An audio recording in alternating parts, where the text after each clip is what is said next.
जय हिंद, जय भारत। बहुत से लोग आवाज उठा रहे हैं कि भारत सरकार को पाकिस्तान का सीज फायर का ऑफर एक्सेप्ट नहीं करना चाहिए था। तो उनको यह समझ लेना चाहिए कि लड़ाई के अंदर कब किस स्टेज के ऊपर आपको रुकना है, यह भी एक आर्ट है। और यहां तो पाकिस्तान घुटनों के बल आकर के खुद उसने कहा है कि मैं नहीं लड़ना चाहता, शांति कर लेते हैं। अब इसमें से सवाल उठता है कि भारत ने क्या पाया और क्या खोया। तो पहली बात, भारत के ऊपर पहलगांव के अंदर जो अटैक हुआ, एक क्लियर कट मैसेज देना था पाकिस्तान के जो बैठे हुए आतंकवादी हैं और उनके सरप्रस्तों को, वहां की सरकार को, कि हम तुम्हें ढूंढ के पिन पॉइंट मारेंगे और उनके अंदर घुस करके 100 किलोमीटर से भी ऊपर अंदर घुस करके उनके पिन पॉइंट, उनके स्ट्रक्चर, इंफ्रास्ट्रक्चर को डिमोलिश कर दिया। पिन पॉइंट, ये नहीं कंपाउंड के ऊपर, जिस बिल्डिंग के अंदर एक तकरीर की जाती थी, उनका ब्रेन वॉश किया जाता आतंकवादियों का, उस बिल्डिंग के ऊपर। फिर पाकिस्तान ने रिटेलिएट करते हुए, पाकिस्तान की मिलिट्री ने हिंदुस्तान की सिविलियंस के ऊपर, हिंदुस्तान के मिलिट्री एस्टेब्लिशमेंट के ऊपर अटैक किया, जिसके रिटेलिएशन में भारत ने पिन पॉइंट उनके 13 एयर बेसेस के मेन रनवे, टैक्सिंग ट्रैक वगैरह और कंपाउंड नहीं, मेन जो रनवे स्ट्रिप है उनको गड्ढम गड्ढ कर दिया। दूसरा, वहां के जो रावलपिंडी के अंदर मिलिट्री हेडक्वार्टर है पाकिस्तान की आर्मी का, उसके कुछ दूरी पर अटैक किया, सक्सेसफुल। यह मैसेज दे दिया गया कि आप हमारी रेंज के अंदर है, किसी भी टाइम हम तुम्हारे हेडक्वार्टर को कर देंगे। तीसरा, दोनों न्यूक्लियर देश हैं और न्यूक्लियर देशों के बीच में, पड़ोसियों के बीच में यह होता है कि वो एक दूसरे के साथ में एनुअली, हर साल अपने, उनके हथियार की पोजीशन कहां, स्टोरेज कहां, उनकी इंफॉर्मेशन एक दूसरे के साथ एक्सचेंज करते हैं। लेकिन पाकिस्तान ने वो इंफॉर्मेशन जो एक्सचेंज की, उसमें उसने झूठ बोला। उन्होंने हथियार रखे कहीं थे और बताया कहीं था, लेकिन हिंदुस्तान को तो पता था। हिंदुस्तान ने उसके न्यूक्लियर एस्टेब्लिशमेंट के स्टोरेज के बिल्कुल नजदीक में अटैक कर दिया। उसको यह पता लग गया कि तुम्हारे न्यूक्लियर आर्सेनल्स भी हैं, वो हिंदुस्तान की रेंज से बाहर नहीं है और उनसे छुपे हुए नहीं है।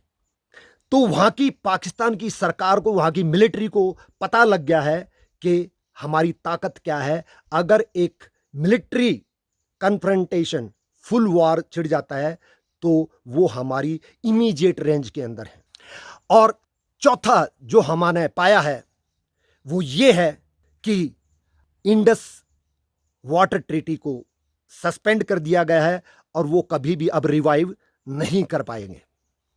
अभी जो हमारे हरियाणा में, पंजाब में, राजस्थान में और जी दिल्ली के अंदर जो पानी का क्राइसिस है, वो देखना, पानी पानी हो जाएगा। ये हमारे किसानों के लिए एक शुभ समाचार है। और हमारे जो सिटीजन, जिनको पीने का पानी नहीं था, ग्राउंड वाटर जो कि जहर बन चुका है, उसको पी रहे थे, जो कैंसरस हो रहे थे, उनके लिए बहुत बड़ा एक रिलीफ होगा। और पांचवा, गवर्नमेंट ने, हिंदुस्तान की सरकार ने एक मैसेज दे दिया है, टेरर और टॉक एक साथ नहीं, टेरर और ट्रेड एक साथ नहीं, और पानी और खून एक साथ नहीं। और एक क्लियर कट मैसेज भारत की सरकार ने दे दिया है कि आने वाले टाइम में अगर एक भी टेररिस्ट अटैक हुआ तो वो एक फुल फ्लैज वार समझा जाएगा और हमें राइट होगा कि हम अपने डिफेंस के अंदर जो है ना, मिलिट्री एक्शंस ले सकते हैं। तो अभी तो क्या था ना कि हमारे को एक टाइम लगता था, अब हमने 100% उनको बता दिया, 100% 24/365 प्रिपेयर्डनेस में है।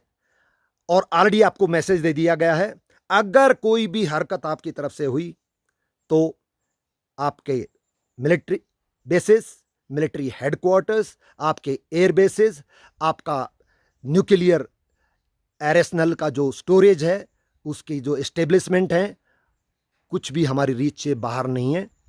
कुछ ही मिनटों में खेल खत्म कर दिया जाएगा। और मिलिट्री के अंदर, वॉर के अंदर डिटरेंस एक बहुत बड़ा रोल अदा करता है। तो ये हमारी सरकार ने, ये हिंदुस्तान की सरकार ने, ये हिंदुस्तान ने पाया है इसके अंदर से। भारत के पास में अभी इस लड़ाई के अंदर ब्रह्मोस, आकाश और भारत के बनाए हुए ड्रोन, जो कि अभी युद्ध में प्रमाणित हो चुके हैं, अब इनकी वर्ल्ड के अंदर बहुत हाई लेवल की डिमांड आएगी, जिससे हमारे उद्योग को बढ़ावा मिलेगा और हमारा एक्सपोर्ट बढ़ेगा मिलिट्री हार्डवेयर्स का। एक चीज़ और बहुत ही इंटरेस्टिंग रही, चंडीगढ़ एडमिनिस्ट्रेशन ने यूथ को बुलाया, आह्वान किया यूथ को कि आप आइए और जो सिविल डिफेंस के अंदर अपना नाम रजिस्टर कीजिए। तो पूरा यूथ अपना नाम रजिस्टर करने के लिए सामने आया। इससे पता लगता है कि भारत का यूथ भारत की सेना के साथ, भारत की सरकार के साथ में कितनी तत्परता के साथ खड़ा हुआ है। ये भी एक बहुत बड़ा चीज़ प्रूव्ड एंड टेस्टेड है। और कि ड्यूरिंग दिस कन्फ्लिक्ट, इस कन्फ्लिक्ट के दौरान ही एक बहुत बड़ी खुशखबरी आई कि हिंदुस्तान 5वीं सबसे बड़ी इकोनॉमी से अपना ग्रेड अप करते हुए, जापान को पीछे छोड़ते हुए 4थे नंबर पे आ गया है। तो ये हमने अपनी इकोनॉमी को उसी पेस पे रखने के लिए ये ज़रूरी था कि अगर युद्ध ज़रूरी नहीं है तो उसको रोका जाए। और ये इस स्टेज के ऊपर जो हमने कर दिया, that was more than enough. और बाकी जो किया हिंदुस्तान की सरकार ने, आई सैल्यूट, आई सपोर्ट। जय हिंद, जय भारत।